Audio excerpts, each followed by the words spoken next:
Hi, everyone. Today I'm going to read you this story called Corduroy. It's about a little bear that lived in a department store and a girl named Lisa who becomes his very best friend.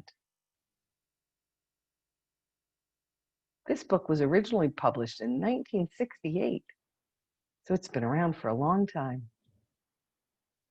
Corduroy is a bear who once lived in the toy department of a big store. Day after day, he waited with all the other animals and dolls for somebody to come along and take him home. The store was always filled with shoppers buying all sorts of things, but no one ever seemed to want a small bear in green overalls. Then, one morning, a little girl stopped and looked straight into Corduroy's bright eye. "Oh, Mommy," she said, "look, there's the bear I've always wanted." "Not today, dear," her mother sighed. "I've spent too much already. Besides, he doesn't look new. He lost the button to one of his shoulder straps." Corduroy watched them sadly as they walked away. "I didn't know I'd lost a button," he said to himself.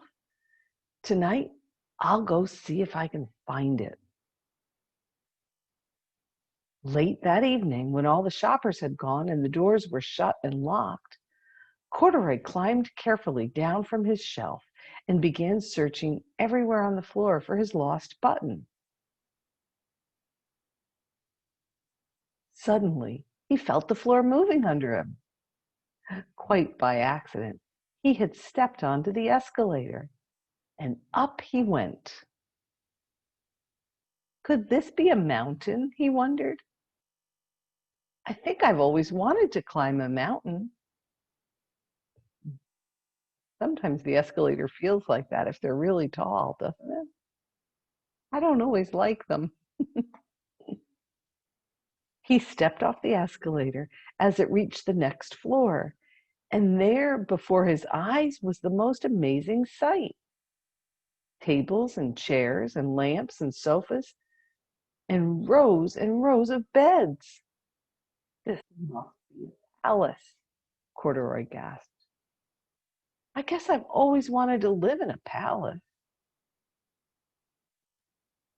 He wandered around admiring the furniture. "This must be a bed," he said. "I've always wanted to sleep in a bed." And he crawled up onto the large, thick mattress.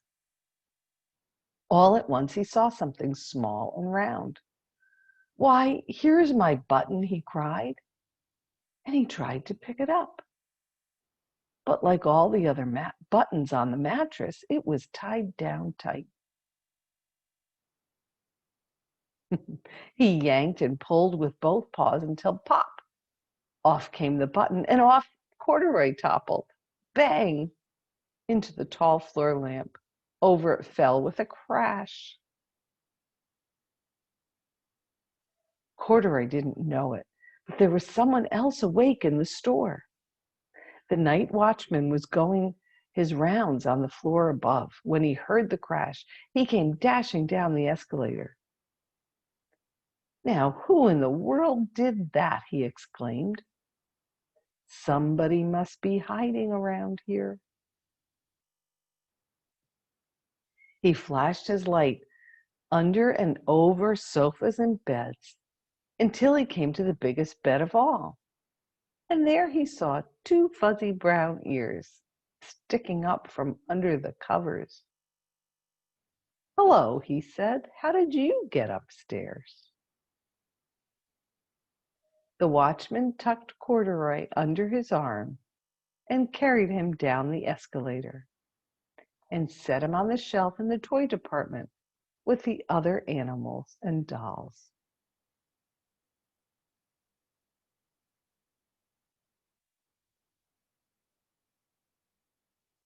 Corduroy was just waking up when the first customer came into the store in the morning.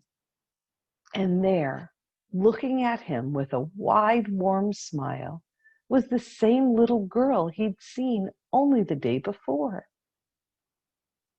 "I'm Lisa," she said, "and you're going to be my very own bear. Last night I counted what I'd saved in my piggy bank, and my mother said I could bring you home." "Shall I put him in a box for you?" the saleslady asked. "Oh, no, thank you," Lisa answered, and she carried Corduroy home in her arms. She ran all the way up 4 flights of stairs into her family's apartment and straight into her own room. Corduroy blinked. There was a chair and a chest full of drawers, and alongside a girl-sized bed stood a little bed, just the right size for him. The room was small, nothing like the enormous place in the department store. "This must be home," he said. "I know I've always wanted a home." Lisa sat down with Corduroy on her lap and began to sew a button on his overalls. "I like you the way you are," she said, "but you'll be more comfortable with your shoulder strap fastened." "You must be a friend," said Corduroy. "I've always wanted a friend." "Me too," said Lisa, and gave him a big hug. The end. I love that story about Corduroy and how Lisa saw him and saved up her own money and used it to buy Corduroy and bring him home. She knew that they were going to be good friends. I bet lots of you have a special teddy bear or stuffed animal of some sort who you love as much as Lisa loves Corduroy. I can already tell she loves him. Hope you enjoyed this story and come back soon because I'll be reading more. Have a great day, everyone.